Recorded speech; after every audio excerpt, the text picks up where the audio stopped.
Welcome back to the channel. I'm back here at Jim's Firearms in Baton Rouge, Louisiana, checking out some awesome knives. First, we got some Spyderco's, brand new Spyderco's here. There's the price. This right here is the new Tenacious and G10 and M4. And I've always liked the Tenacious series. Not so much the HCR one, but I have the S35 VN one. And if you're looking for a good user knife, work knife, of course, this one would be great. Now, M4 is not stainless, but it's super tough. It gets stupid sharp. And this full flat grind on the Tenacious is nice and thinly ground. It slices very well. The ergos are good for my medium-sized hands. The action is very snappy. You have a 4-way positional pocket clip. You could always change that clip out. The G10's got some nice texture to it. It's like a tan G10. Now, I will say the satin finish on the Tenacious is a fingerprint magnet. It's like a high satin finish. Sorry about lighting. These are made in China. So that's the first one. Next up, one that I own myself, and this is the Micro Jimbo. They just got these in. There's the price. I must say, I've been liking mine a lot. It's not a pretty looking knife, but about excellent utility cutter there. Super bulky tip. Got a compression lock. These are super smooth out of box. You got that textured peel ply G10 that is very grippy. Comes with a wire pocket clip that is reversible. However, where it sat in my hand, my medium-sized hands, it was a little uncomfortable for me. So I put a Rips Garage Tech nail tie clip replacement. A wire clip replacement mill tie clip, and that made it great. But definitely a cool small knife if you like smaller knives. If you don't, they got the full size and the jumbo. This next one is part of the Salt series. This is the Stretch 2 XL in H1, I think it is. H2, I'm sorry. There's your price tag. I like the Stretch XL. I don't like the H2 that much. Hopefully they make one. It would be great if they made this a Magna Cut.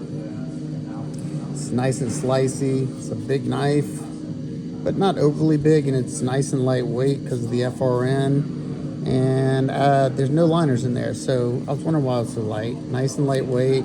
This one's nice and smooth. Now this satin finish is definitely going to be a fingerprint magnet. You got a hollow grind on it.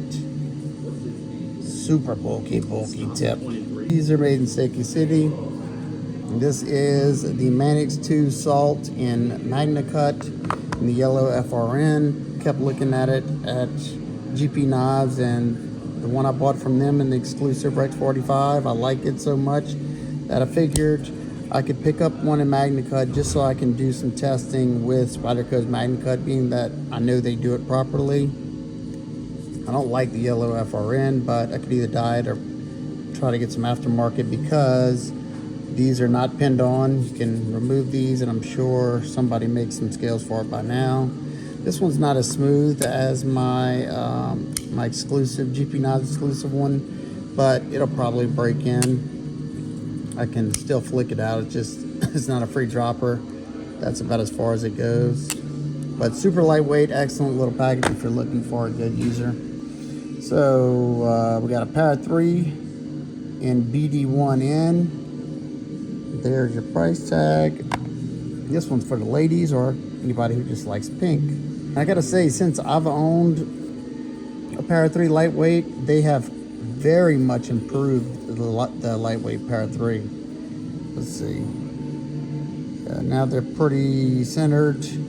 The action on this thing's nice. It's got a DLC blade. And I'm pretty sure I heard Spyderco talk about at SHOT Show that they got a new coating that they're going to start implementing. I think it was Spyderco. Interested to see what that is and how it works. But I think this is still the DLC, if I'm not mistaken. Nice action out of box. Got a little stick, black hardware. Yeah, I need to pick me up a lightweight Para 3. I don't only own the regular ones. This one's pretty enticing. So there's your price tag. This is the Sage 5 in FRN with Maximet. I absolutely love the Sage series. It's probably one of my favorite Spydercos. The action on this thing is outstanding, and that full flat grind Maximet is going to slice for days. This one's stupid smooth. It's got the wire pocket clip, compression lock, obviously because of the Sage 5. It has stainless steel inset liners that have been skeletonized, so it's a good weight. Yeah, if you're looking to get into a super steel for, you know, a little bit less money, like MagnaCut at least, this is a good way to do so. So what do y'all think about this one? Got good texture. I don't know. What do y'all think about these lightweights? Are y'all fans of them?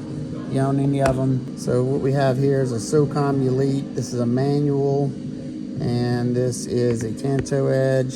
You got two-toned on this one. It's got the black aluminum, black pocket clip, and two-tone blade. You got black on the primary and the top swedge, and then looks like a satin on the flats. This one is in M390, looks like. It's not M390 MK. What? Black thumb studs. This one's brand new, so it'll break in. Love that sound. Just listen to this thwack. Love the thwack that the Socoms make. I know the prices went up on them, but I still think it's a good price for how, you know, beastly this knife is. I own a Tanto and the drop point, and man, they're tough knives.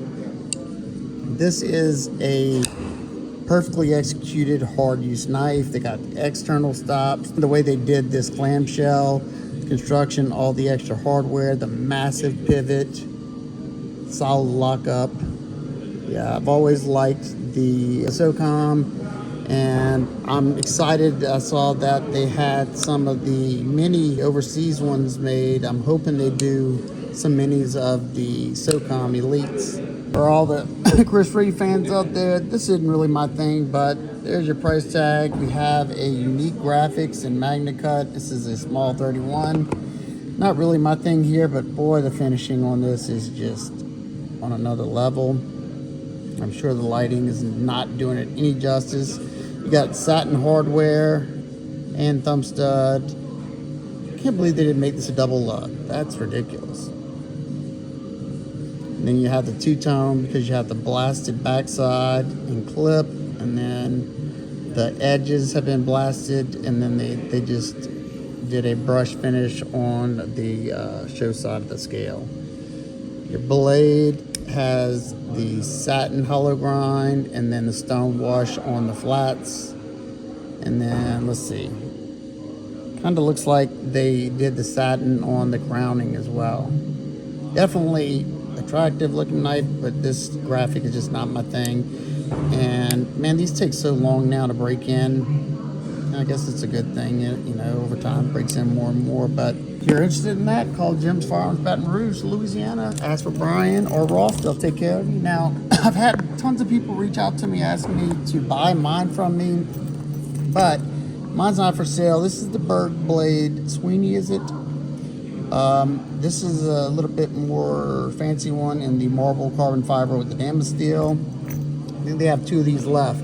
I don't think they have any of the regular ones left, but I gotta admit, I was very tempted to pick this one up.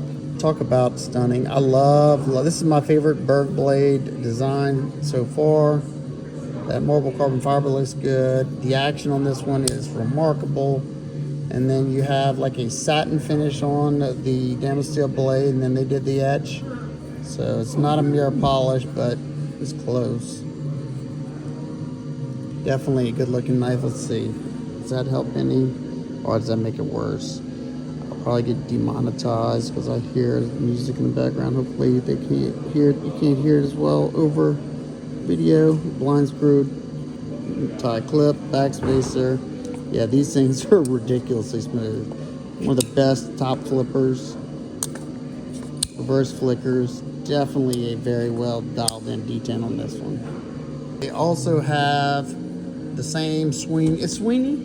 Yes. Sweeney and marble carbon fiber at that price without the damaged steel blade. It's got a beautiful satin finish on it. So if you're not into damaged steel or you wanted a cheaper version, this is the last of the cheaper ones they got. Like I said, they got two. They got this one, 20 CV blade, or the damaged steel blade. Benchmade kitchen set. So there's your price tag. Nice presentation. It's got like this thick, there's foam underneath with this like carpeted stuff on the top. And the inside of these are magnetized to hold them in there. And it comes with this slip that goes over the box for your presentation. And I must say, for Benchmade not being kitchen knife, as far as I know, they're not like they're not in that market. This one has really good balance and weight to it. At least, I'm not a chef or anything, but it feels really good. Nimble in the hand for such a big knife. It's weighted well. It's in stone wash 154 cm. It's ground pretty good. Pretty nice and thin. Hopefully that's coming across. Let's see, right there. Yeah, it feels pretty thin. And they have, the different sizes. I don't know. Does it say what the wood is? Maybe. Is that Rich Light? Oh, that might be Rich Light. Maple. It looks like maple vinyl. Look, VLY. Yeah, it almost. I think it's Rich Light. Yeah, that. It does feel like that. It doesn't feel just Rich Light and G10. Yeah. Then you have that G10 for accented. Now they have another version of this as well. You got hollowed pins on here. And this one, yeah, same. Very lightweight for size. And then you have it like a utility paring almost. A little bit bigger than a normal paring knife in my opinion, but just something I want to share. Not something that I would be buying. I'm gonna go with my buddy Steve Cutlery if I'm getting me some kitchen cutlery. So if you happen to be interested in this, they're available at Jim's Firearms in Baton Rouge, Louisiana. Give them a call. Ask for Brian or Ross. They'll take care of you. That's everything. I'll try to put it back on the screen. So that's everything. Give you another quick shot of it. All this stuff, like I said, is available right now. If anything interests you or catches your eye, just give Jim's Firearms in Baton Rouge, Louisiana a call. Brian or Ross will take care of you. Tell them I sent you, and I will see y'all on the next one. Peace.